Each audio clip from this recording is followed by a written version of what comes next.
because we had all of that financial burden, right? Like we took all this retirement, we cut our salaries in half, our kids were super young.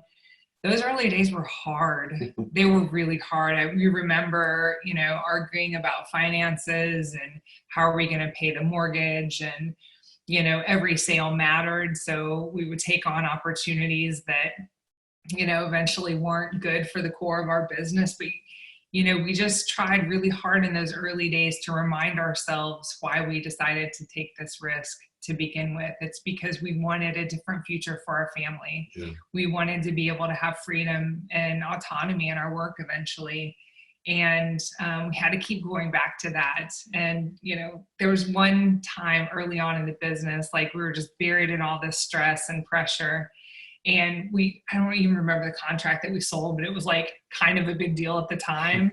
And so we're like, oh, forget it. Let's just go out to a really nice dinner and celebrate this, even if it seems irresponsible, because we had to remind ourselves like, hey, first we're husband and wife, and we've got this long-term vision that the business is here to support, not us, supporting the business. Yeah. Early struggle is early struggle for a reason. And a lot of business owners never kind of break through that. And for us, we worked really hard to communicate with each other. The other big thing for us working together as a couple is we're two entirely different people. We're two entirely different leaders.